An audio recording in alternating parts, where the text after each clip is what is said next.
Welcome back to another Monday edition of Mr. Lee Teaches YouTube channel. I'm Stuart Lee, and today I want to talk to you about how net neutrality, or rather the repeal of net neutrality, is going to affect teachers and why teachers really need to be concerned in voicing their opinions to their congressmen.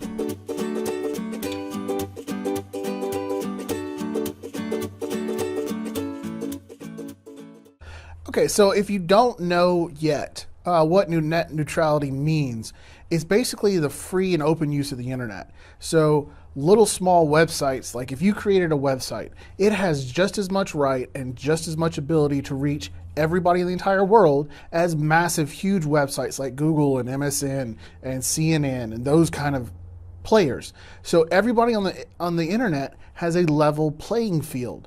And to protect that aspect of the internet, net neutrality rules were put into place under President Obama. Now, the FCC has overturned those net neutrality rules. And so what does that mean for teachers, and why should teachers really care? More so than the average person, let's say. Well, like I just said, it creates a level playing field. The poorest district in the country and the richest district in the country have equal access to the equal internet. One district doesn't get access to certain websites, whereas other districts get access to other websites. Everybody gets access to every website equally. And that's a huge important thing when we're talking about education, especially in America. Part of the reason that this level playing field is so actually level at this point is because of the E-rate funds that come from the federal government. The federal government provides school districts with E-rate funds. Those funds help to put technology into schools and into classrooms, and 94% of U.S. districts, school districts, have technology in the classroom because of E-rate funds, or in partial thanks to E-rate funds. So if something were to occur, like the repeal of net neutrality, that makes one district better to go to because they can afford to buy the better internet or the more bandwidth or the better websites than another district, then that level playing field's gone away again, even though we have federal funding that helps to try and level that playing field. Another thing to think about is jobs, the community. What do I do if I'm a poor mother and I'm looking for healthcare advice for my children, and I go to the public library? Well, if the bandwidth is so expensive now that I have to pay to use the internet at the library, which traditionally has been free, then I may not get the same information. I may not be able to take care of my family. It's going to severely impact those middle class and lower middle class and less than middle class people who rely on free internet, that rely on free websites, that don't have the means to pay extra to get information that they get freely now. But let's go back to the classroom. So let's just say that I am teaching a science class and I send my kids to the Colorado State website, the PHET site, where you can do all kinds of different chemistry and physics and physical science type simulations. And they work on Chromebooks. They're HTML5. So I'll put that link below if you've never heard of it. Go check it out if you're a science teacher or any kind of teacher that would use physics simulations. But that website is freely accessible to everybody right now. It probably costs Colorado State a fair amount of bandwidth because a lot of people use it. But bandwidth is cheap currently. If bandwidth gets more expensive, they may not be able to offer that for free. If it's not offered for free, then there's not a whole lot I can do in certain labs and certain science arenas with those Chromebooks in my classroom, those iPads in my classroom. Speaking of science, University of Southern California offers time on their scanning electron microscope to public school students. All you have to do is log in, request the time, and during your time, you get to use a scanning electron microscope in the middle school, in the high school. There is not a district in America, I feel like, that can afford a scanning electron microscope just to have hanging around. So things like this would be extremely bandwidth intensive because you're gonna have a lot of people getting on, trying to get in there and see the images coming back. Educational, it's pretty freaking cool. But if the cost of bandwidth, if the cost of websites, if the ISPs, the internet service providers, start restricting things, this could be a thing of the past. There are times that I've helped my teachers bring in experts into their classroom. Now, I can't ask a doctor, well, I guess I could.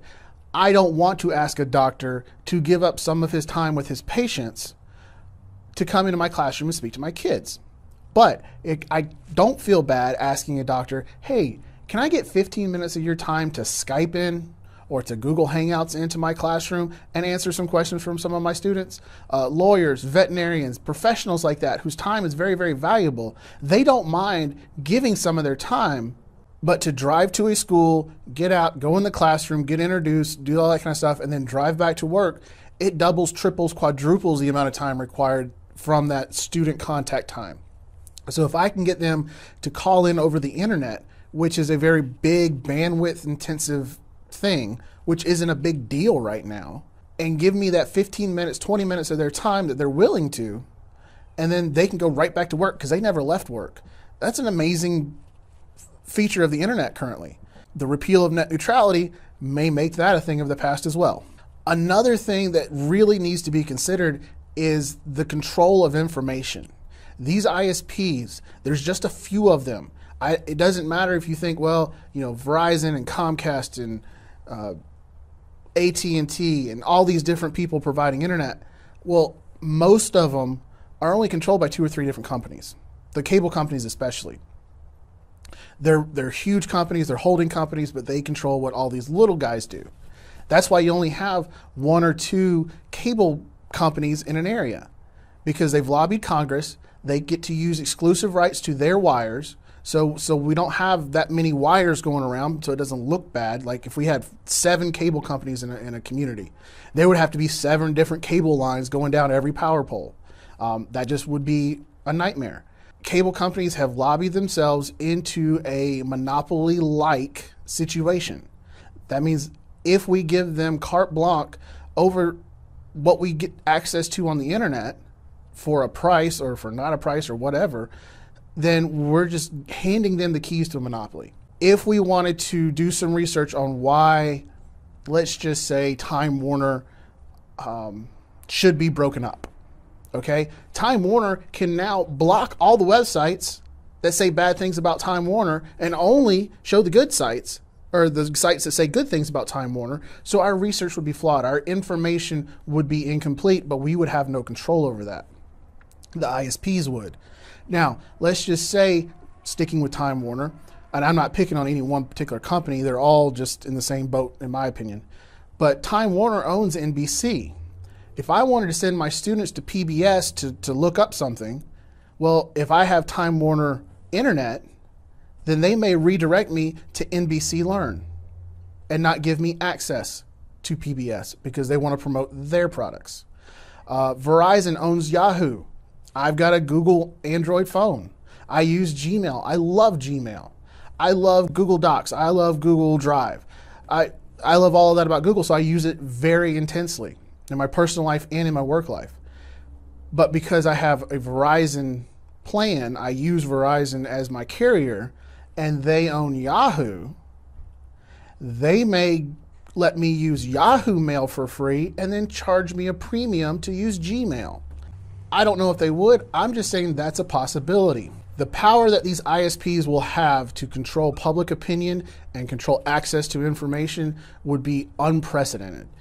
It's just crazy to think about how things might be if these companies can do what they want, how they want, and when they want with the internet and with our access to the internet by making us pay more to get what we already have, to make us pay more to get the bandwidth we already have. And by the way, America is not the best internet country in the world. Our speeds are so much slower than a lot of other countries simply because only a few companies control it, and if everybody's slow, then nobody's better than anybody else, and they don't have to improve their infrastructure. It's a big, huge thing. If you got questions about it, just do some Google searching. All the information is out there, at least right now. And my last point, from an educational standpoint, is if we remember back to when Hobby Lobby, a Christian company, had real concerns about what they were obligated to do under Obamacare, and their Christian beliefs conflicting with some of the the mandates of Obamacare. Well, ISPs could do the same thing. If your ISP believed that the earth was flat, and I'm not making fun of flat earthers, I'm just saying, if your ISP believed that the earth was flat, they could block access to every website that says the earth is round. They could block access to every website that says we landed on the moon. They could block NASA. That's not, above what they could do. They could literally control the amount of information and what information we get to use as educators. They would be able to say, you can teach this, you can't teach that, because if we can't access the information, then where do we get the information from to teach? And you might be saying textbooks. Well, it wouldn't take long if this all were to start happening for textbooks to get in bed with the ISPs, because they want their ebooks available for cheap and free. So the textbook companies are going to make partnerships with the internet providers, and so depending on what district you're in and which internet provider you have, you'll have access to certain textbooks and you won't have access to other textbooks. So it's a big, huge mess. It's a big, huge web of stuff, and you need to contact your representatives. If for no other reason to find out that they're not the representatives you thought they would. I contacted Jeff Duncan, my representative from District 3, and South Carolina District 3, not the school District 3, but South Carolina District 3. And he literally wrote me back a letter saying how I was wrong and he was right, and here's the reasons why he's right, supporting net neutrality. So he'll never get another vote from me. And I wouldn't have found this out except I contacted him. You know what I mean?